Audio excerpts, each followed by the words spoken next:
we're telling a timeless story, and you're a timeless kind of guy, and so it doesn't really matter how many people show up or don't show up. It's really wild, the stories that we get to tell.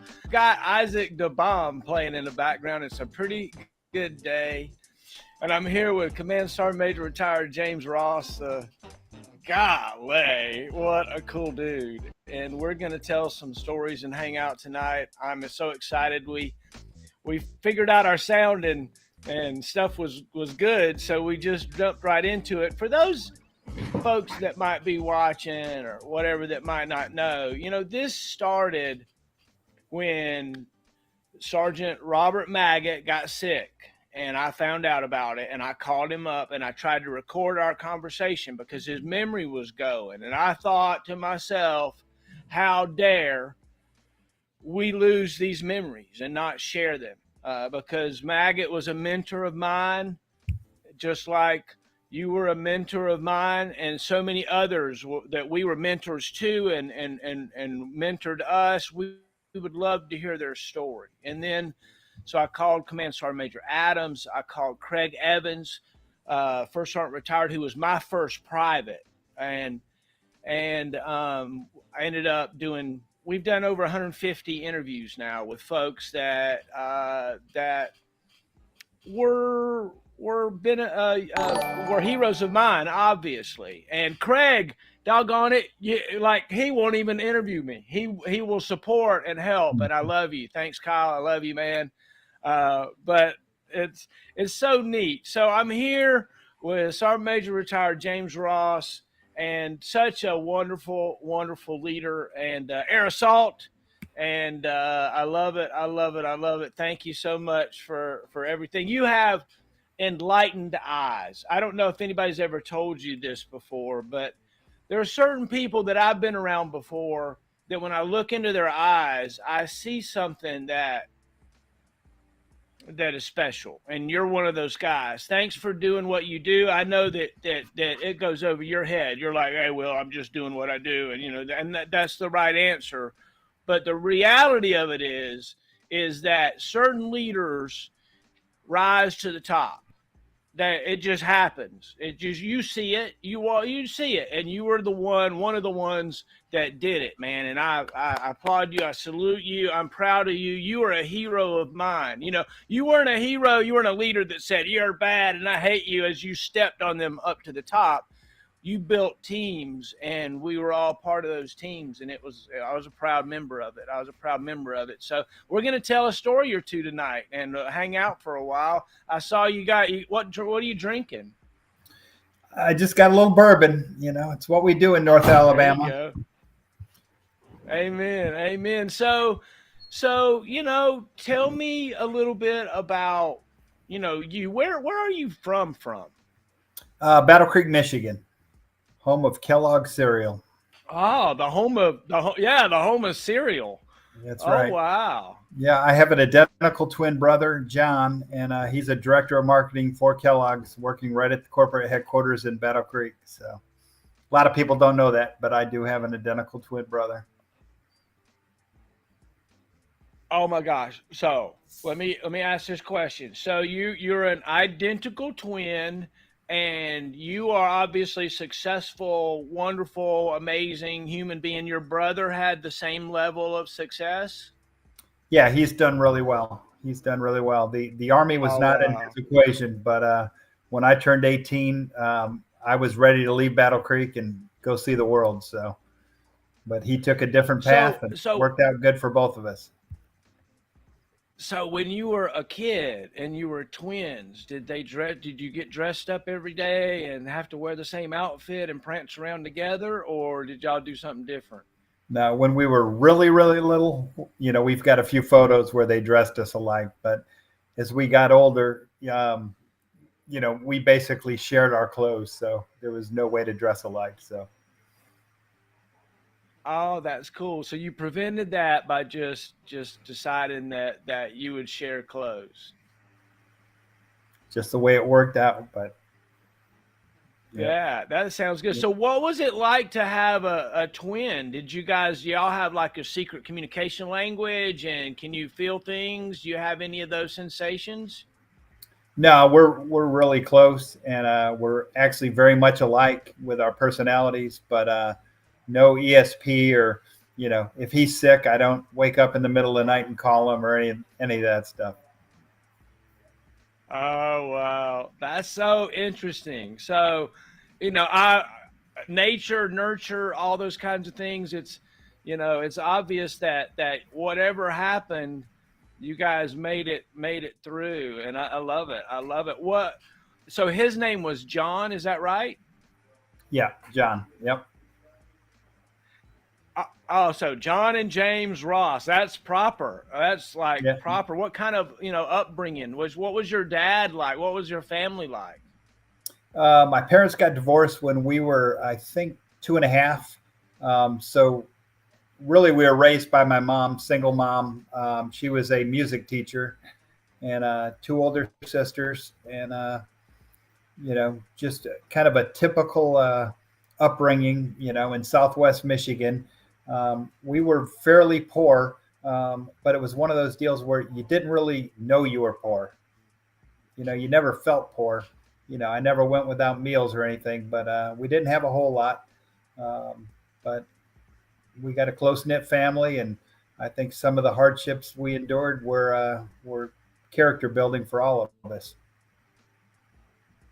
Oh, absolutely, absolutely. Do you remember a time as a kid when you like almost got in trouble but got away with something? Well, I know my brother was really good at French in high school, so we used to switch out, and we eventually got caught um, when when the teacher called on me to do some vocabulary in class, and my brother read.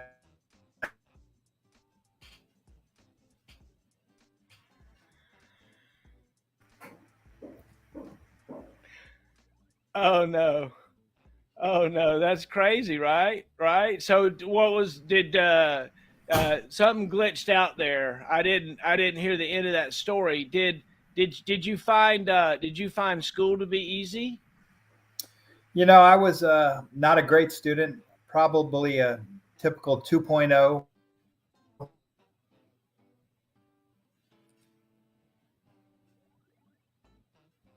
through the getting a little bit more seasoned. I think I was kind of a late bloomer when it came to academics, but I eventually got my master's degree through UTEP, and got that before I got out. And I had a 3.95 when I graduated UTEP, and I had a 4.0 when I got my bachelor's degree. So I figured it out. I was just really late to the game. Amen. Amen. It's interesting.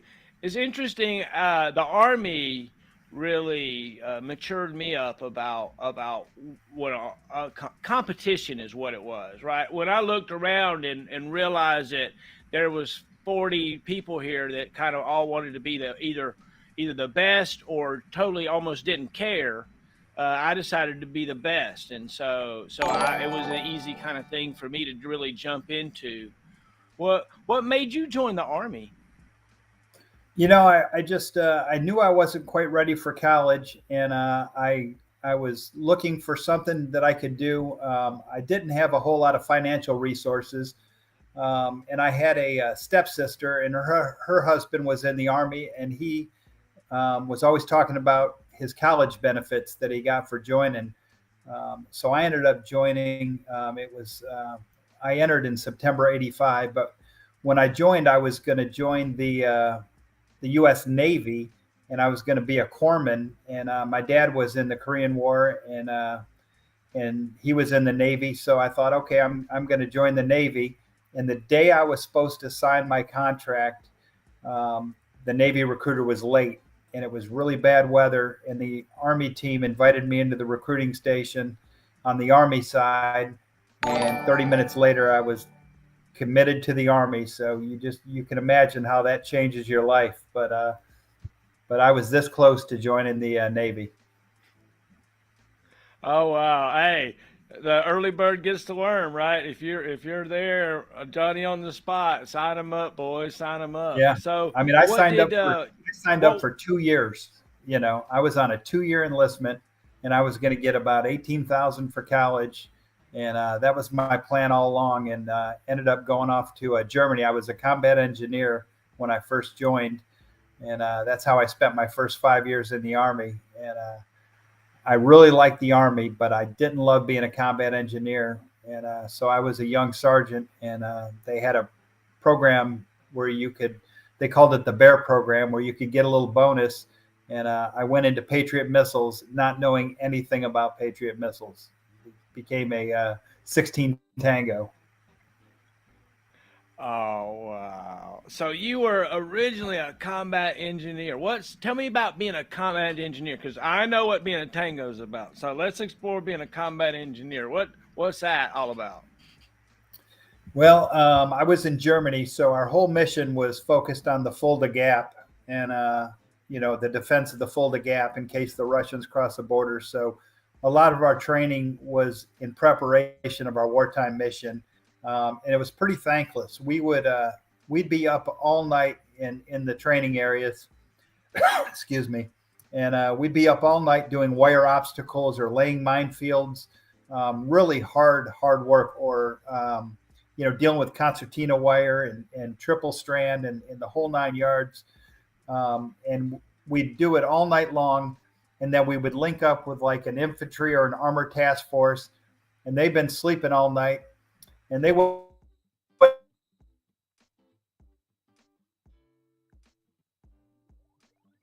and go into battle. And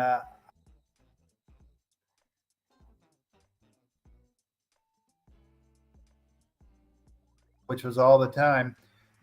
You literally felt like you were on the clock 24 hours a day. And I just knew that wasn't the career that I was looking for. So thank God for air defense. Amen. So were you good?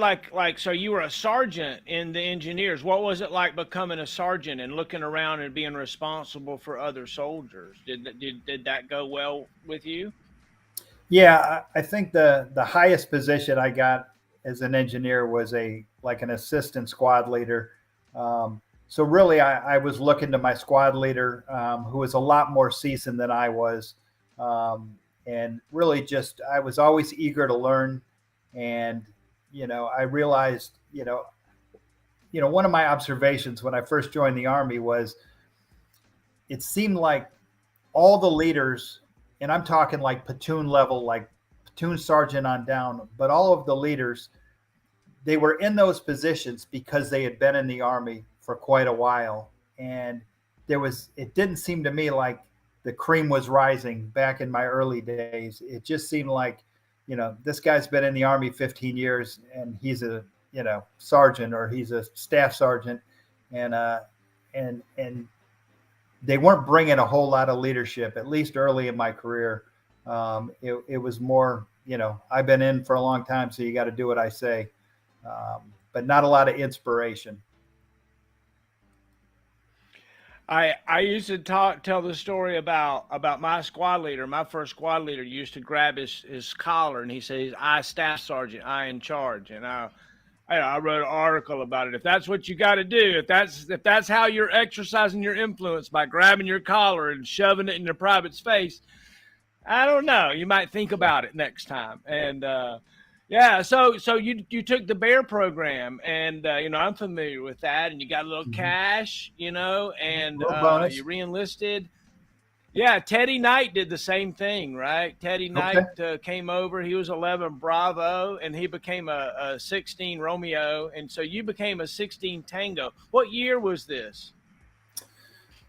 I think it was right around 1990, 91. Oh wow! So Yeah. right after the Gulf War and I spent everything. about 3 years in Germany, in Darmstadt, Germany, with the 547th Engineers, and then I was PCS to Fort Riley, Kansas, with the First Engineers. And while I was at Fort Riley, they initially stuck me in, and they made me I was a corporal, and they made me the battalion legal NCO. So, I'm doing all the UCMJ and all the paperwork and everything, and it was a desk job, and it wasn't that challenging. But I remember we had a really good sergeant major, and he was a good role model, and he took a liking to me, and they ended up sending me to the NCO of the Quarter Board. And when it was all said and done, I was the 1st Infantry Division 1989 NCO of the Year, which was the first time like that, definitely in my military career, but probably the first time in my life where like I did something and people were like recognizing me and patting me on the back. And I kind of figured out like, this is not that hard. I can do this, and was promoted very quickly. And, it kind of lit a fire on me. And, obviously it worked out. So. Oh, that's amazing. So in 89, you were the NCO of the year for you said the 1st Armor Division? 1st Infantry Division in Fort Riley. 1st Infantry Division at Fort Riley, Kansas. And you were a sergeant? Yep. Wow. Look, that's huge. Like I was the NCO of the year for the 82nd in 92 as a sergeant. And that's a big deal. So tell me about the pomp and circumstance that went around that. That was a great deal of pomp and circumstance that came with being the NCO of the year. Yeah, it was pretty wild. I remember I had to give remarks it was probably like a Memorial Day or a Veterans Day. And I spoke right before the governor spoke, the governor of Kansas. And I just remember being petrified, but it was obviously a great experience. And then they allowed you to travel. There were several trips through the leadership of the 1st Infantry Division where like the 1st Infantry Division had a big society and they had their annual meeting. Well, they flew me and the Soldier of the Year to that event. And I remember sitting at the head table with the Chief of Staff of the Army, General Gordon Sullivan. I don't know if that name rings a bell, but sitting right next to him. And, so you're being exposed to really senior leaders. And of course, the division leadership really, took you under their wing. And again, it was really the first time where I felt like, wow, this is, pretty great because, I'd like to say I'm a humble person, but when, people were patting me on the back and, treating me great for that entire following year, I'd be lying if I didn't say I was loving every minute of it. And it really kind of put me on the path to, hey, instead of just getting out and going to college, this Army thing might work out after all. So that's kind of where I shifted into more of a career mindset, and let's see how far I can take this. Wow, that is so cool that you were the NCO of the year for the 1st Infantry Division. That is a big deal. I went through all kinds of huge competition to do it and land nav and all that kind of good stuff, and it was just an amazing time in my life. It's neat that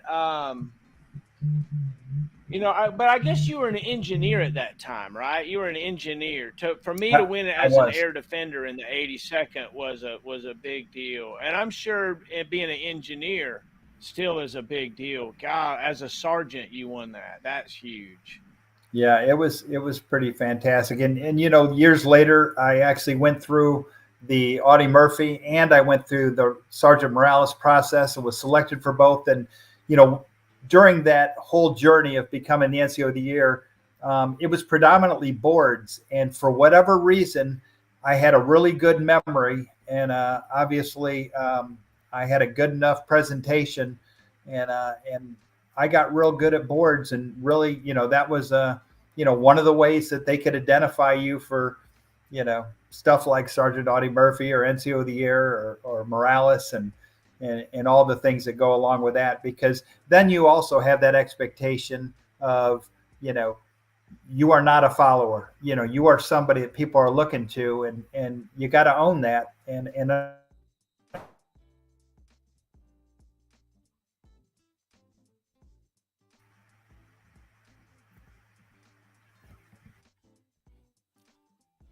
Yeah, there's a lot of value in that. There's a lot of value in that. Tell me about becoming a 16 Tango. Yeah, it was a good experience. I went to Bliss, and I was in like a transition AIT, but we were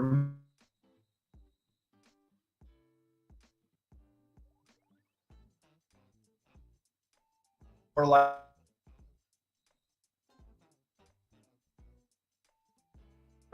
we uh, we had like half a class of AIT students and half a class of transition, but um, I had really good instructors.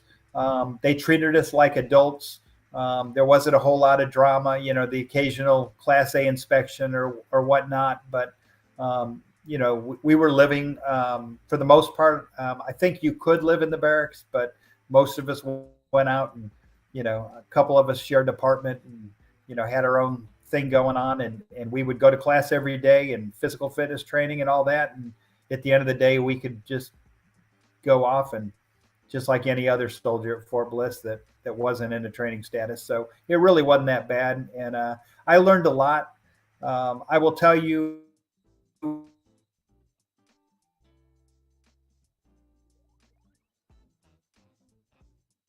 14 Tango, I was never a problem and needed help fixing it. I really relied on my leadership abilities, and empowered those who are a lot more technically oriented than myself. And I rode that because, um, again, I could,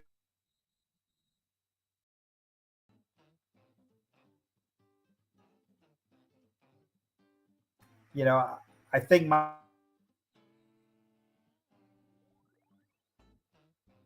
and getting the best out of folks. At one point in my career, I spent a year embedded with the Royal Saudi Air Defense Forces with a U.S. military training mission to Saudi Arabia. And I spent 15 months literally training Saudis, you know, in the first Saudi Patriot Battalion. And, I think I really, my skill sets really were set up for success in that type of environment. Trainees that, believe it or not, they were eager to learn. And, I could, take my skills as a trainer and really show them what right looks like, even with the differences in culture. And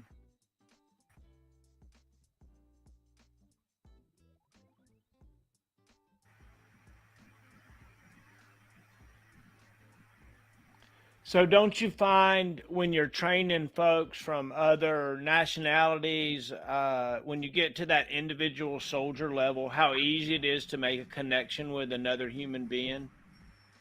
oh yeah, absolutely, absolutely. It doesn't matter.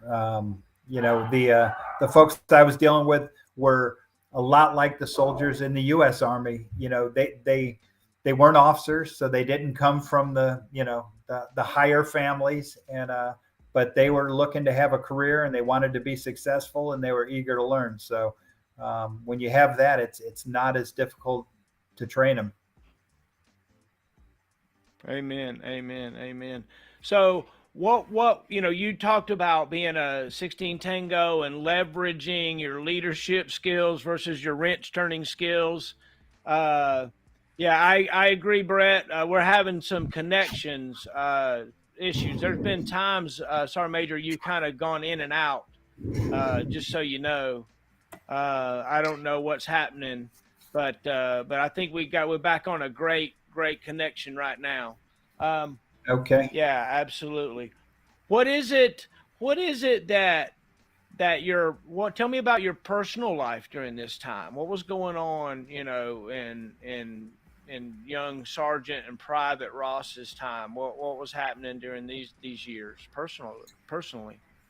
Well, I got married to a German girl at 19, and we were divorced at 22. So I got that early soldier marriage out of the way, and really spent a large part of my mid career single, and unattached, And then I ended up meeting my wife, Ashley, when I was at the NCO Academy at Fort Bliss. I was the senior instructor at ANOC, and my wife was a soldier at the hospital. She was a mental health technician, and she had graduated college, and she had joined the Army really of the only purpose to pay off her college loans. And so I met her through a mutual friend, and she was getting ready to head off to grad school up in Pittsburgh, where she's from. She was a graduate of University of Pittsburgh, and she was going back there for graduate school. And I convinced her to stay with me and get married, and she ended up getting her master's degree from UTEP, and she's been sticking with me ever since. I saw the pictures. Y'all have a bevy of beautiful children. Tell me about your children. Brag on those if you don't mind.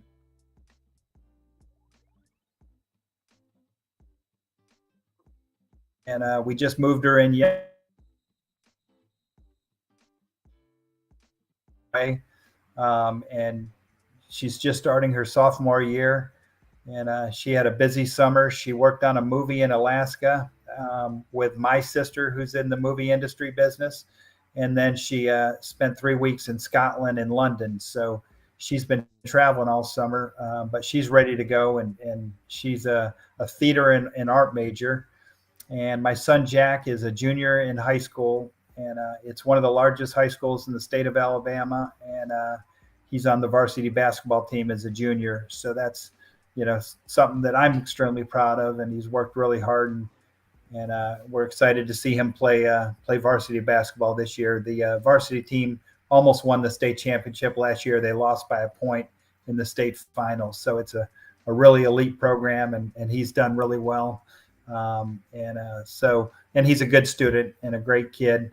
And then I have a 13-year-old daughter who's in middle school, and she's into makeup and TikTok, and she's pretty much driving me nuts. But 13-year-old girls are not supposed to be easy. So, but she's great too. Oh wow! And we have a bulldog named wow. Winston and 2 Shih Tzus named Sarah and Tucker.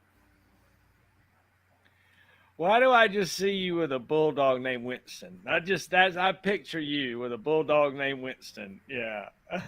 Yeah, Winston's my buddy. I work from home, and Winston sits right in my office and snores during my Zoom meetings.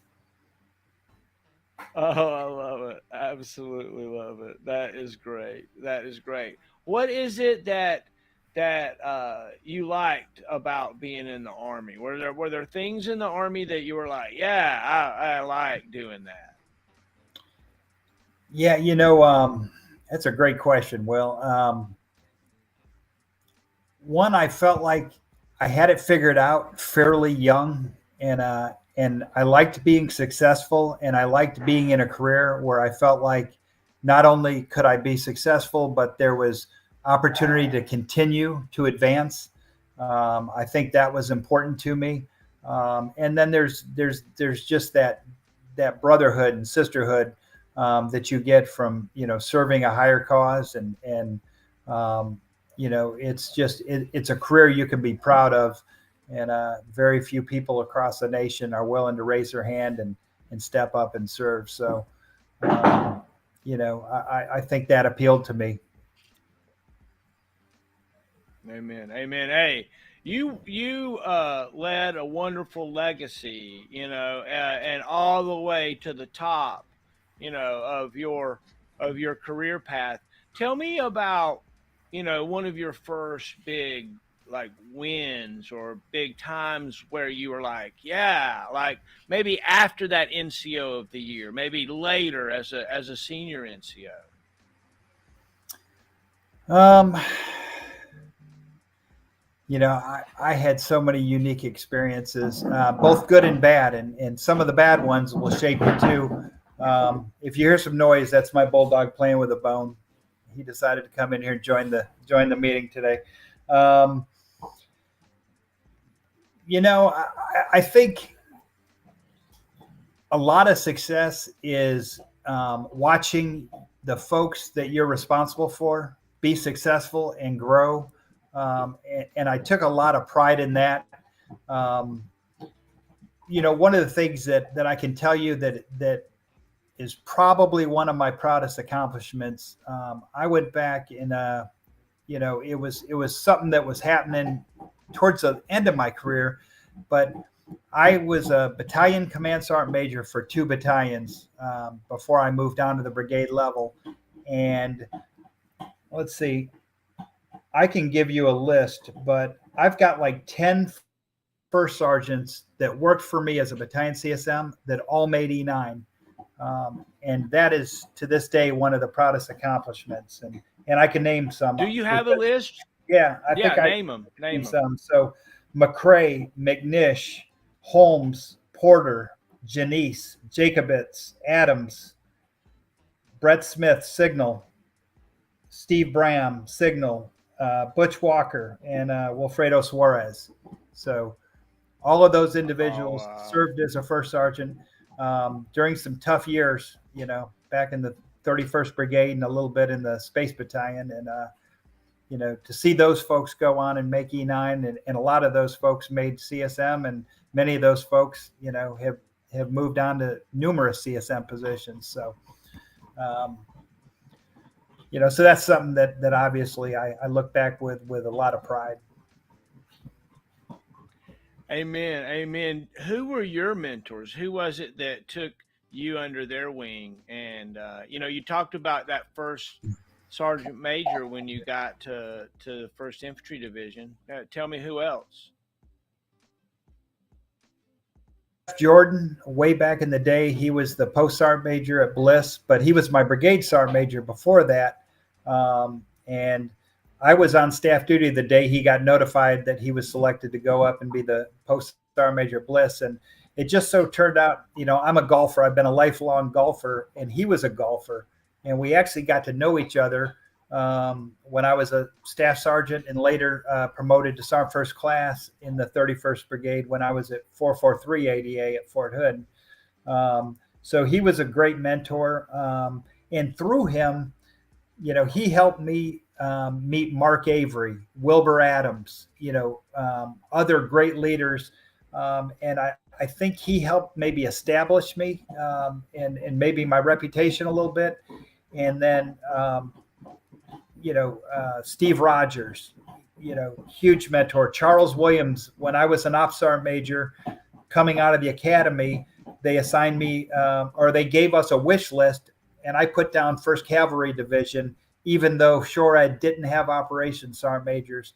And as it turned out, that was the first year they were going to send academy graduates as operations sergeant majors to the divisions. And I got the 1st Cavalry Division. And so as a 16 Tango background, moving into a SHORAD divisional Bradley linebacker unit with Avengers, and no experience in it, Charles Williams was my CSM, and he was a phenomenal mentor and really helped teach me the SHORAD way of life. Henry Bacon, Hank Young, Mike Wolford, all sergeant majors that I served under, and they got some skin off me, but I learned a lot more from them than anything else. And of course, when I moved into space, I had a great mentor, Kevin McGovern, who I know you know well. And Kevin was a phenomenal mentor late in my career, and really helped get me on a trajectory that I was ready to retire after my 1st battalion.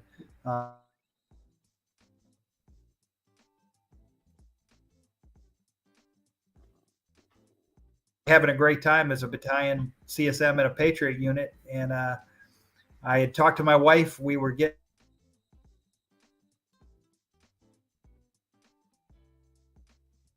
and I got a call from Steve Rogers, and he asked me if I would be interested in considering the Space Battalion in Colorado Springs.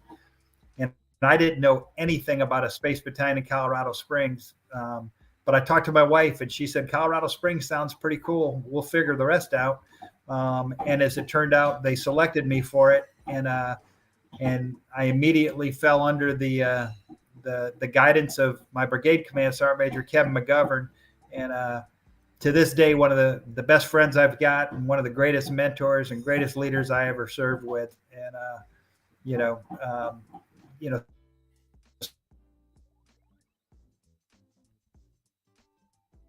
one of the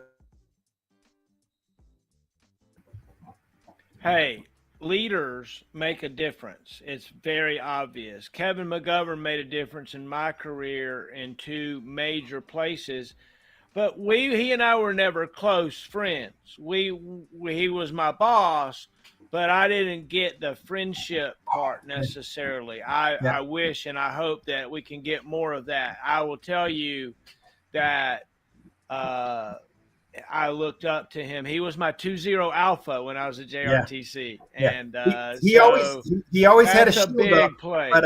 but and you got to work hard to work beyond that shield. But um, he is absolutely one of the top leaders I ever served with.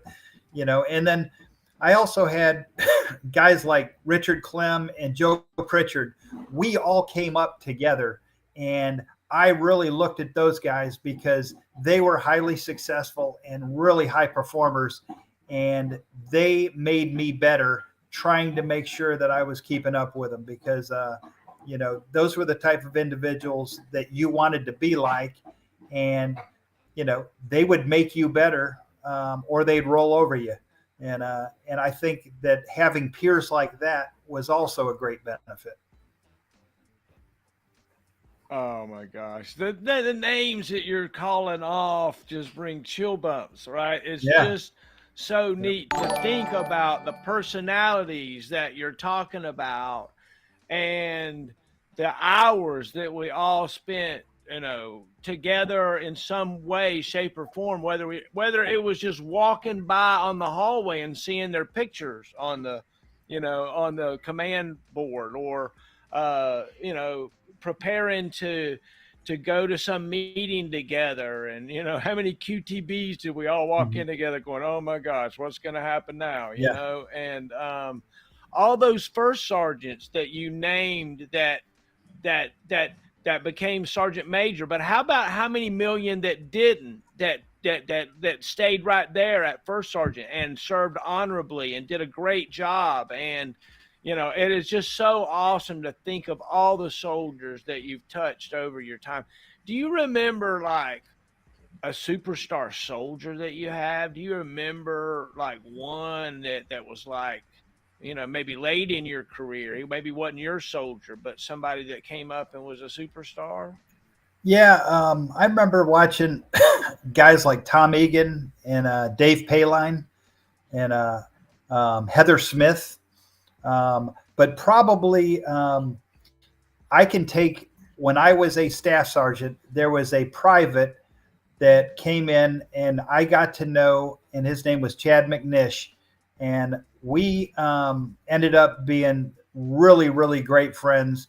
And not necessarily great friends when I was a staff sergeant, he was a PFC, but Chad was a fast mover, and he moved very quickly. And then years later, hell, we were roommates when I was single and he was single. We were roommates. We shared an apartment in El Paso. And then go 3 years down the road, I'm a CSM and he's one of my first sons. I mean, it was a tight friendship, but it was built on trust and a lot of good times that we can't talk about here. So I got to ask you, Gabby's Banana Joe's stories. You got to tell one. You got to tell a Banana Joe story or a Gabby story, right? I could, but I'm not going to.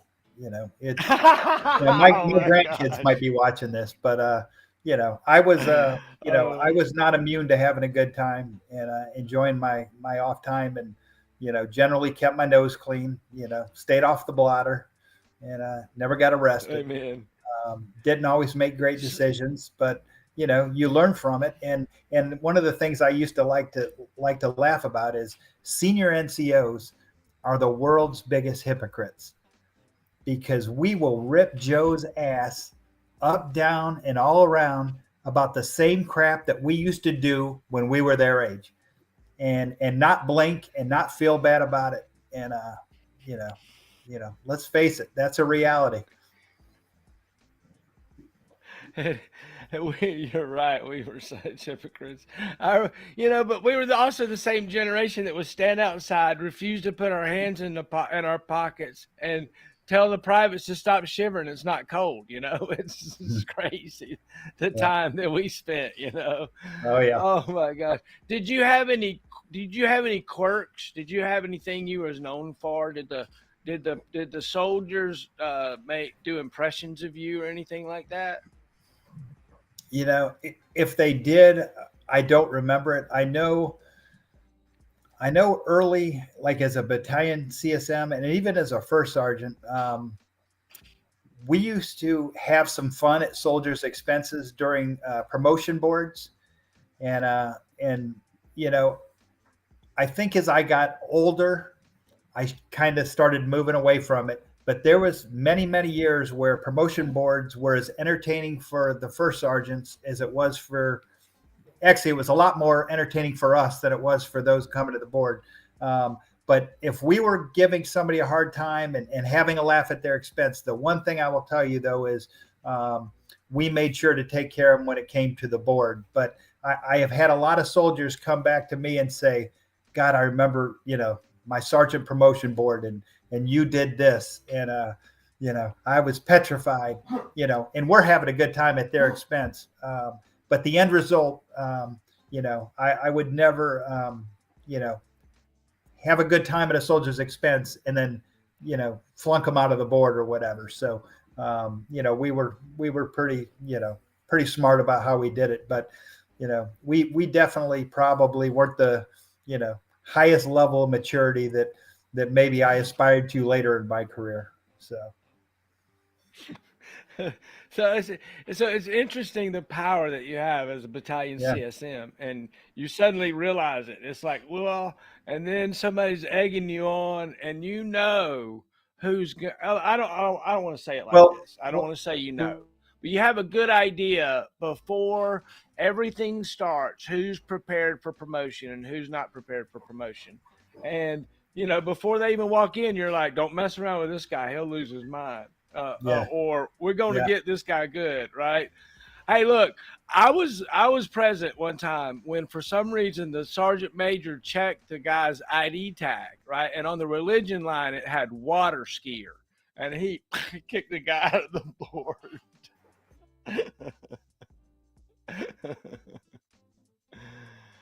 You said something earlier that is that I want to hit on a little bit. So you talked about like the power and authority of a battalion command sergeant major. So, most of us, when we decide to make the Army a career, I think, I'd say most people, their goal would say like, man, I'd love to be a battalion command sergeant major. So when I finally achieved it, I got assigned to 3280A in the 31st Brigade, and I spent about 4 months with the brigade sergeant major, and honest to God, I can't think of his name to save my life. But he was, I think he was getting ready to retire. So they brought in a new brigade sergeant major, and he was my classmate from USASMA, but he was selected for the brigade, and he moved into the position. And about the day after he took over the position, I went up to see him, and he's at his desk and he's typing on his keyboard and, busy doing something. And I'm standing there waiting for him. And my whole purpose is just to kind of welcome him, maybe give him a sit rep on the battalion and, see what he needs and get out of his tail. And he finally looks up and he says, we can have a conversation when you get to the proper position.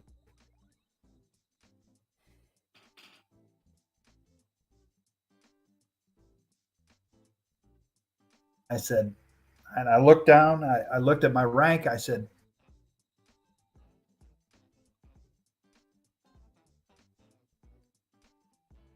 I'm not standing there parade rest for you. And he said, so you're going to disrespect the office of the brigade command sergeant major.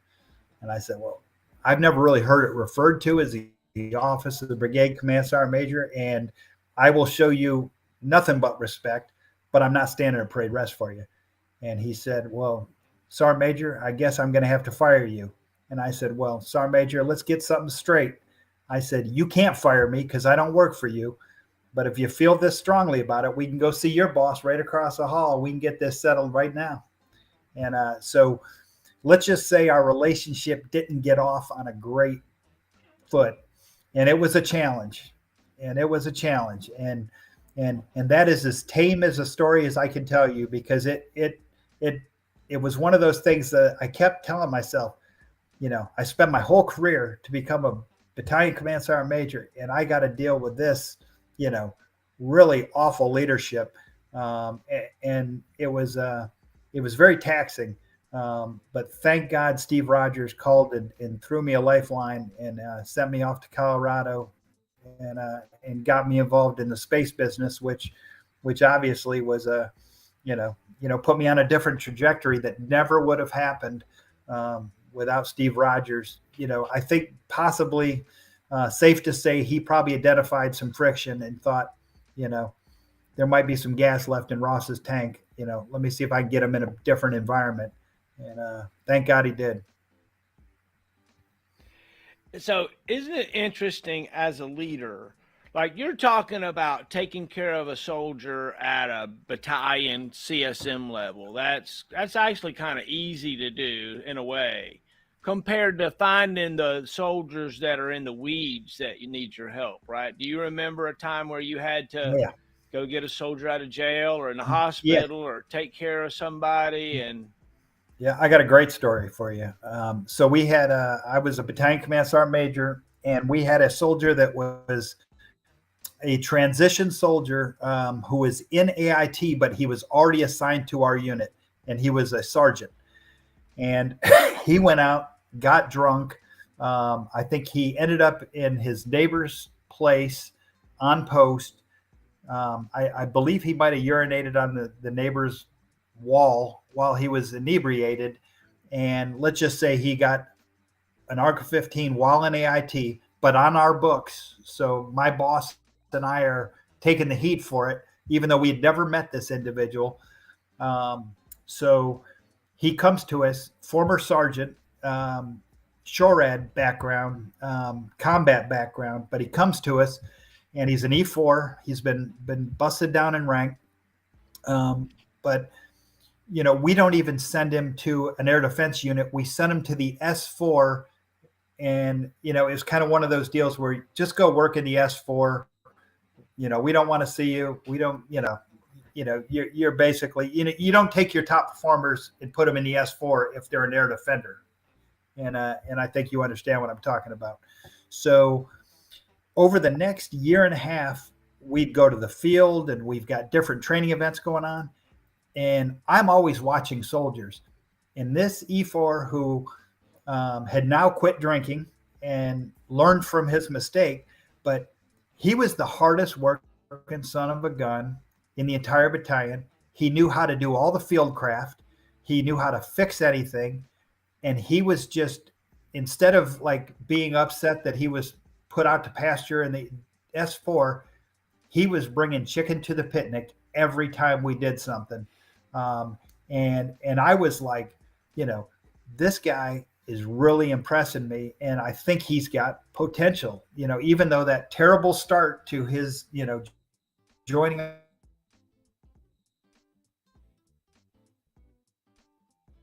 for my driver. And I told the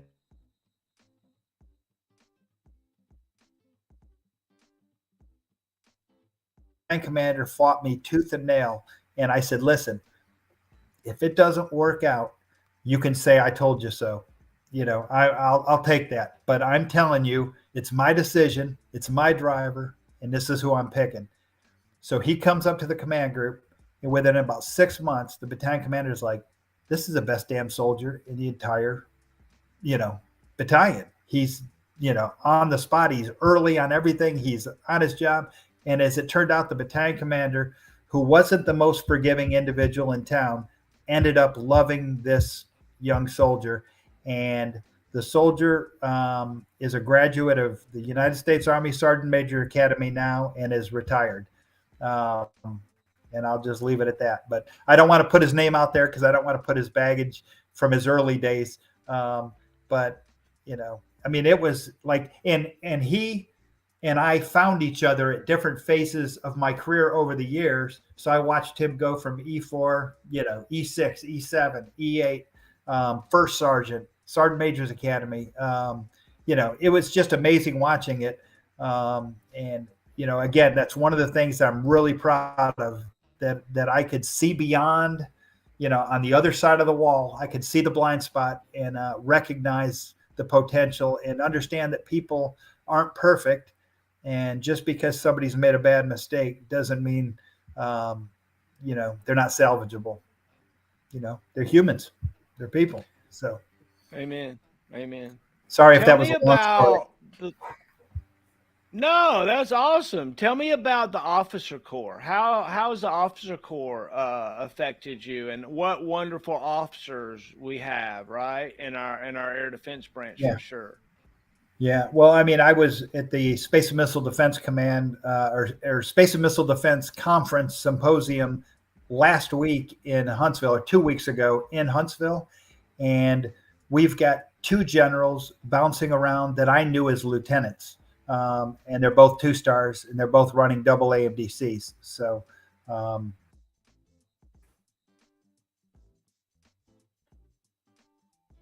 talking about, but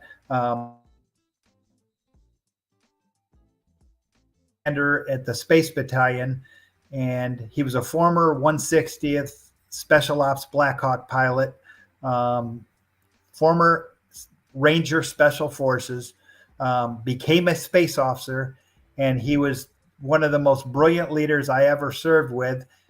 And just last year, he was promoted to 2 star, and he's the first Army space officer to be promoted to 2 star. Never happened before. I worked with General Dickinson at the 1 star level, and now he's the first air defense general to make 4 star. So my nickname now is Kingmaker. It's Amen. a joke. Amen. Hey, So, amen. I love it. I but love it. I had a battalion commander, Jimmy Jenkins. He lives a mile from me here in Huntsville, and we get together all the time, and we're still tight. There's something about a relationship. I don't care if it's a platoon sergeant and their platoon leader, if it's a first sergeant and their commander. You're always connected, and it's not always roses.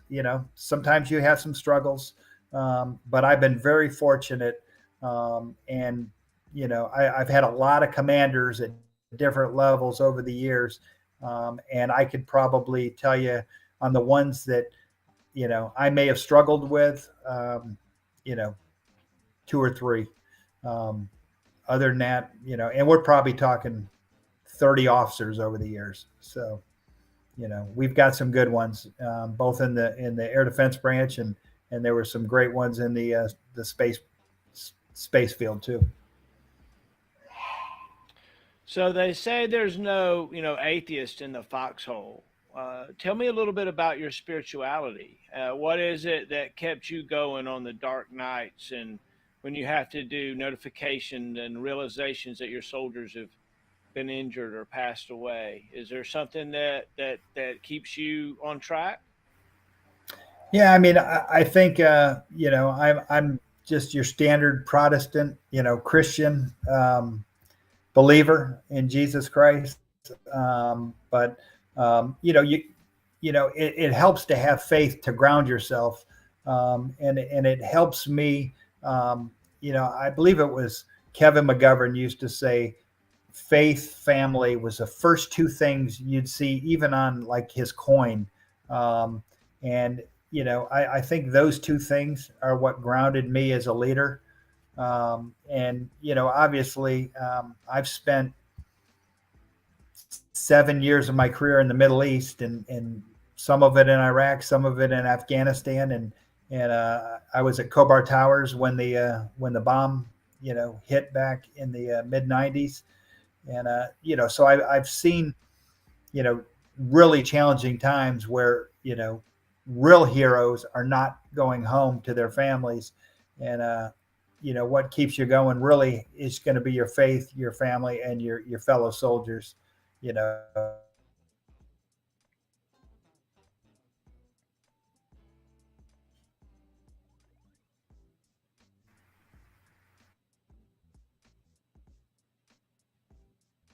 I'm waiting for you to come back. There you go. So tell me about your golf game. What's your handicap?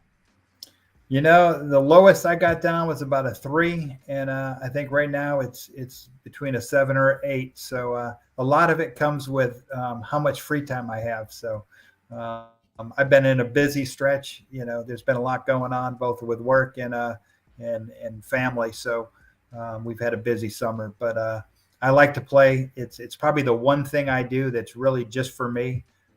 Really, the rest of my existence is involved, with whatever's going on with my family or whatever my wife needs. So, golf is my one escape, and an occasional, little bit of bourbon doesn't hurt once in a while either.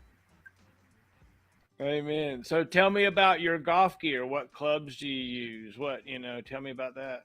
I spent years as a using Srixon X5 irons, and I've got all ping woods and driver 5-wood and hybrid Vokey wedges, SM9s, and a really nice Scotty Cameron X12 putter. So, it's one thing about retirement. You can afford good golf clubs. Yeah. So the yeah, new Saudi league is going to give. Car. Yeah, right. So the new Saudi league, LVI, offers you $10 million to play on their tour for a year. You going to go play? Yeah, they'd probably have to twist my arm, but I'd probably make that happen. So. Right. Yeah, you probably would. You probably would. Oh my gosh. What I've type been of my whole life golfer are you? What's that?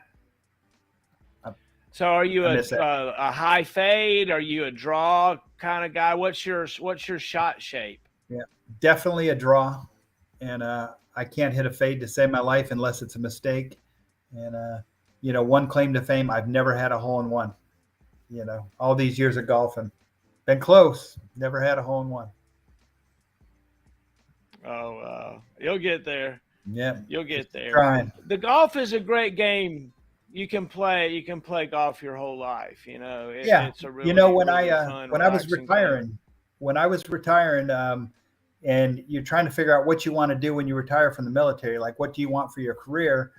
I used to watch these Lockheed guys, and they were business development guys, and all I ever seen them do was play golf, and they're all retired colonels, and all I ever seen them do was play golf, drink, and eat steak dinners. And I said, I'm going to do business development when I retire. And so that's what I did. And then I actually, after a year with a small business, I ended up getting hired by Lockheed Martin, and I was working for Lockheed Martin Space doing missile defense programs, business development.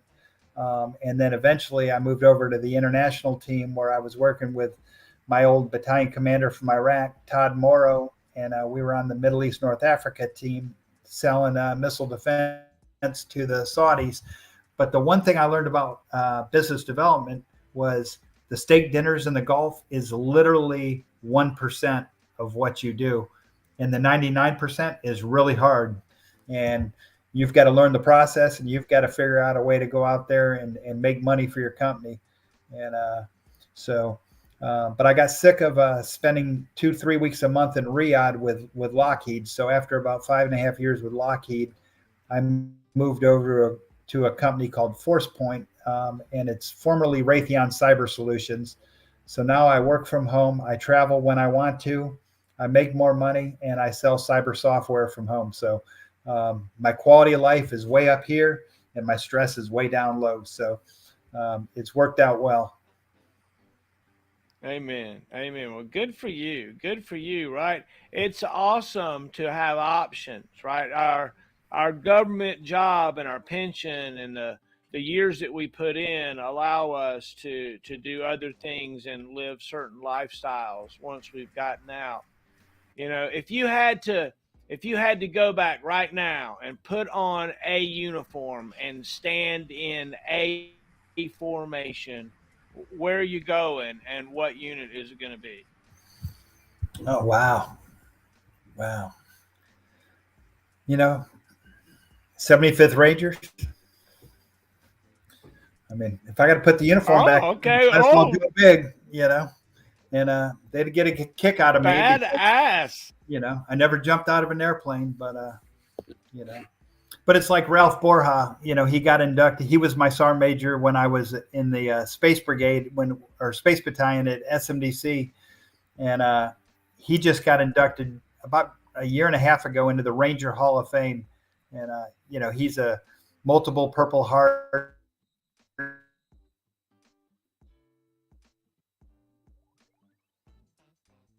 What I told Ralph was, I said, one of my biggest regrets is I've never been inducted. Biggest regret is never going to Ranger School. That's a joke. Amen. Amen. That's a joke. That was a joke, Will. I missed it. Maybe the connection was bad, and so I missed the story. I didn't even know what you said, but I know you said your biggest regret was not going to Ranger School. Yeah, I said my biggest. How's the connection? Are we okay? Yeah, we're doing okay. Okay. So I said my biggest regret was never being inducted in the Ranger Hall of Fame, and my second biggest regret was never going to Ranger School.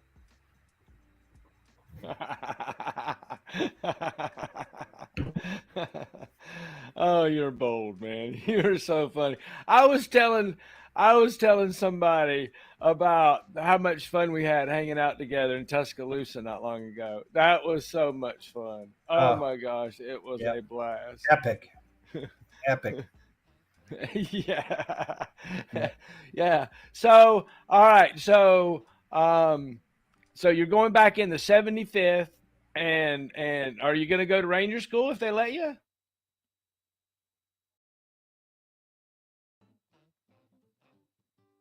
But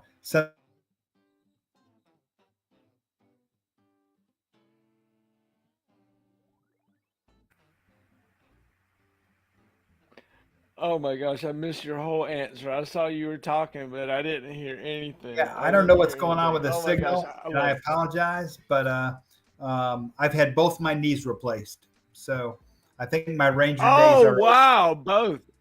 Both. Oh no, 2 knee replacements. No fun. Yeah. No fun. But any soldier who served with me knows that I used to be a running fool. I could run pretty good, so I think I just ran the cartilage right out of my knees. Yeah, one of the things, if you're a runner, the Army's just that much easier. Just that much easier if you runner. Because if you're not a runner, it's that much harder because you got to run. Yeah. You got to run. Yeah. You kind of got to embrace physical fitness, or it's going to be a really long career. Oh yeah, that's for sure. That's for sure. So, did you have any nicknames as a kid?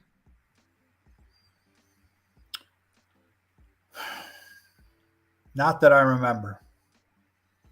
My brother got a nickname after we got out of high school. Everybody calls him Shooter, but that's a story for another day. Amen. Amen. Dude, did you have nicknames when you were in the Army? Did I've heard people call you Jimmy or Jim. Yeah, I don't love Jimmy. So if they were trying to get under my skin, they probably called me Jimmy.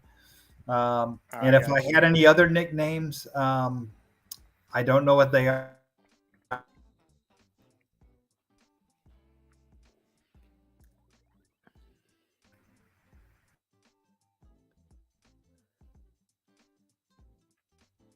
What was your favorite weapon that you had while you were in the Army? Probably the 9mm, because it was the only weapon I could shoot expert with. I could never shoot a 300-meter target with the M16, so I think the 9mm was definitely my favorite. That was something, right? Like when we got computer ranges and we actually used to go to the range and the computer would score you, it was like, oh man, I better practice a little bit. Yeah, every range was a new adventure. I was just lucky. I grew up and was good at shooting. I didn't ever have any issues. I was always, on the expert land, whether I shot expert or not. And the prone unsupported position is a lot harder than if you slip a couple of sandbags and shoot it prone supported. Just so you know. Nice. You got to come up and shoot Just so you with know. me and Kevin up here in North Alabama. Oh, y'all shoot like 20 miles, man. And friggin' y'all are going over the top of airplanes with your arcs and stuff. And the ting from the steel takes 10 minutes to come back and you to hear it. So like if you had to go to battle today and you had to go pick a weapon and go, what are you carrying out of the house? Probably a saw. You don't have a saw in the house. Oh, what am I doing in the house? I got one. I got one weapon in the house. It's in a safe. It's a 9mm Smith and Wesson. Yeah. I thought you were giving me a choice. Oh no, cool. A saw's good. A saw's good. I like a saw's a unique weapon, right? Because it can take a magazine, and it can take belts, and it's very functional. It's a very functional weapon. It's not that heavy. Absolutely, good choice. Good choice. Good choice. So, what was your favorite uniform? You came in during BDUs, right? Mm-hmm. Yep.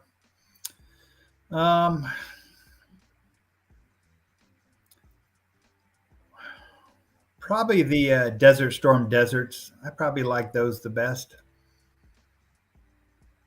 That's old school deserts right there. The chocolate chip ones. Yeah. Yeah. Oh wow. I don't know. I think maybe the reason I liked them it was the first time I got to change out of BDUs and wear something different. So it's like a costume change. It's like we're live action role playing and we get to change costume. Yeah. Yeah. What do you think of the new uniforms? Yeah. The new dress uniforms? They're pretty wild. The World War II pink and greens. I think they're awesome. I love them. I love them. I'm a huge fan. Man, I saw Foley wearing them. I was like, wow. Yeah, they're pretty impressive. Right. Isn't he the ultimate poster boy for the Army? Yeah. Yeah. The uniform looks really, really good. Really, Foley's really coming to SMDC. So what is? Did you hear that? Yeah, that's a great. Yeah, I did. I told a few people that I thought he might get picked up for a Sergeant Major of the Army. I don't know how that stuff works, but he is one of those super duper guys, and I'm so proud of him. Yep. We went to ANOC together. We were in the same ANOC class together, and that's where I first met him. And me, him, Burnley, Ranger Dreyer, the current Space Command Sergeant Major, black Dodson? guy with a Dodson? Beautiful friggin' smile. He was in the same class with us. We were all in the same ANOC class together. It was a wonderful class. Wonderful class. And anyway, I don't even know what I was talking about. But what wasn't our Army schooling amazing? You said you was an ANOC chief, right? No, I was a senior instructor at PLDC. I was actually at BNOC for one class, and then I shifted over to PLDC. I was a senior instructor there for probably about a year, and then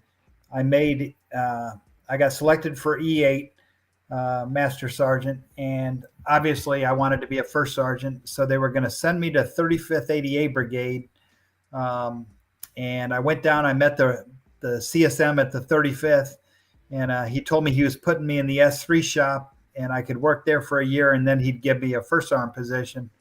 So I was talking to Wilbur Adams, who was a post sergeant major at the time. He was asking me if I was ready to go to 35th, and I just mentioned that I wasn't going to be taking a battery right away.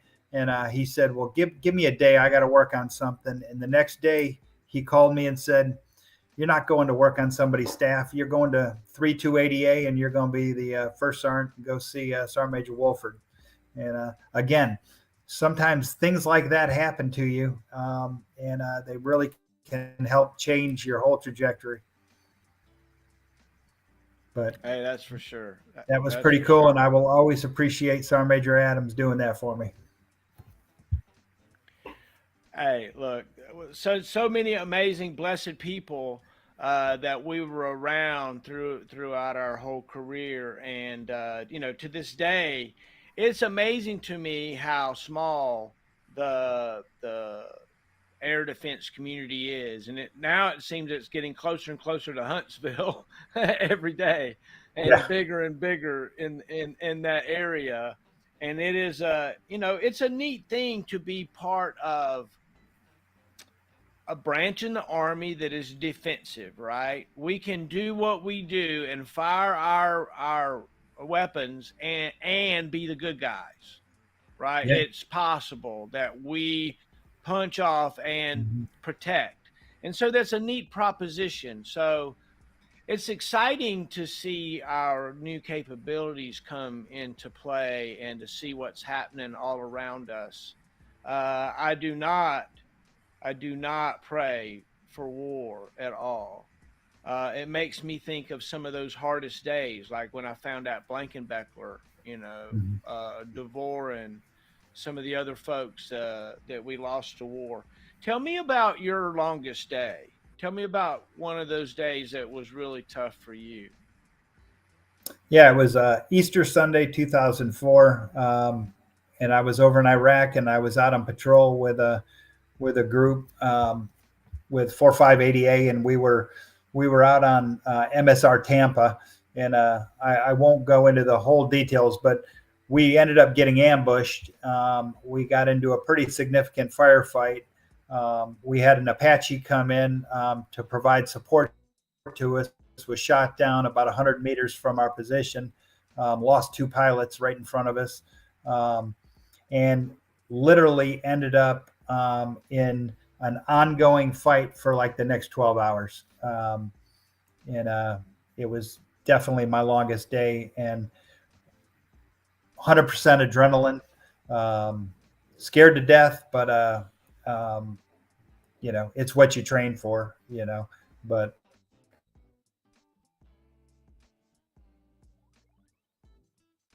stretch, we lost the two pilots.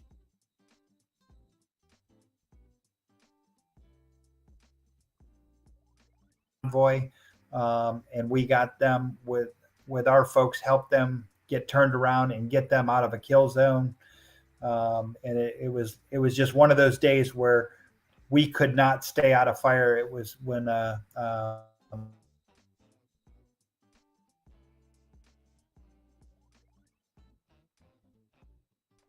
West got to do. I was surrounded by people a hell of a lot braver and better than I was, but it was an experience. I'll just put it like that. Did you find yourself, ducking or hiding from bullets that were hitting around you? Did you find yourself pulling the trigger and shooting at people or things, or Yeah, trying really. to defend yourself? Yeah, all of the above. I actually got pinned down behind a canal, and I was with two others. And the first individual jumped over the canal to head back towards our vehicles, and he missed the jump and ended up in the canal. So me and the other individual, we jumped over the canal and then had to pull the other individual out of the water. And then the three of us made a run for it, and it was literally bullets flying all around us. And we really didn't feel safe until we got back to the vehicles and at least had some type of structure in front of us. But it was definitely a close call. And then we had mortar coming in on top of us. It was the day from hell. But that's what it was Oh like back wow! Well, in Iraq thanks in for '04. sharing. Yeah, yeah, Yeah, right. That's the wild, wild west over there. It yeah, absolutely yeah, was nutso, yeah, nutso, yeah. And nutso. and they were trying to kill us, and we were trying to kill them, and that's you know but that's what you do. Yeah, It's a great unit. it's what you do, I guess. Yeah, yeah, Yeah, yeah. first calf, four So five eighty eight, 4 years. looking back on that time and those people, and I guess it wasn't your time. I guess it wasn't uh, your time, but apparently it was a time of at least two pilots, Yeah. and what they were up there, helping you guys, right? Yep. Yep. Yep. Never forget. Do you do you remember performing a memorial service like as a first sergeant? Um, I know we had a bunch in Iraq for our unit, and as the operations sergeant major, I was obviously heavily involved. Um, but they're brutal, absolutely brutal. Oh wow. Oh But you yeah, got to big do it, time. you know. Yeah. When when um when we started this, I sent you kind of a list of questions and things. Is there anything that maybe we haven't hit yet that you might want to hit, or some thoughts that you might have that we haven't touched on? I got a few notes, but I feel like we've um, talked through them. I kind of used your checklist as a guide, but Well, hopefully the audio I love wasn't it. too bad. I'm concerned that the audio was coming in and out the entire time, and I hope it wasn't. Oh, it has. And that, I tell you, it has hampered the flow a little bit. It's been tough. I honestly don't know how it's all going to come out. I really don't. We might have a total replay of this. Might have to. I don't know. But I Okay. tell you what, it has been fun. I have enjoyed it. I have absolutely enjoyed it. I think one of the things that we're missing is that the connection problem has caused the humor to be really, really dampened, and I'm sad about that. I totally am. Uh, what I was wondering, maybe if we could close this out, is you could think of, we love to hear our leaders call us to attention. I would love to hear maybe you think about calling your old unit to attention, and any words of wisdom that you have as we sign off, and anything, I'll give you the last word. Yep. Well, I'm going to ask you to give me a pass on the attention because my wife is already in bed and she has to get up at 4. So, and I will wake her up if I yell attention.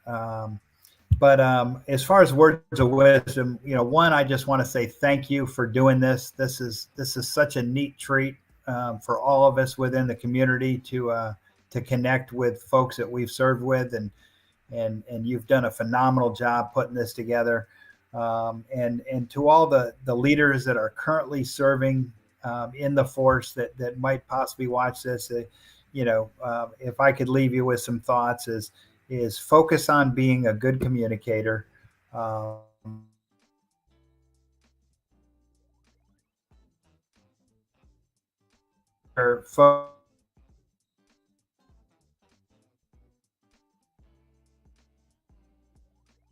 and then, a lot of people like to gravitate to their strengths. And I think one of the things that really helped me is that I would continually look for my weaknesses and I would work and put the work in to improve those weaknesses, and just try to sustain those strengths. So, but I think that's all I've got. But again, I can't thank you enough for doing this, and we'll see how the audio comes out. And if we got to do a rerun, we'll make that happen. But proud to I be love here. it. Well, I salute you. I salute you, Sergeant Major, first to fire. Ready in defense. I appreciate it very much, airborne all the way, and we'll sign off. All right. All right, secure the high ground. Amen.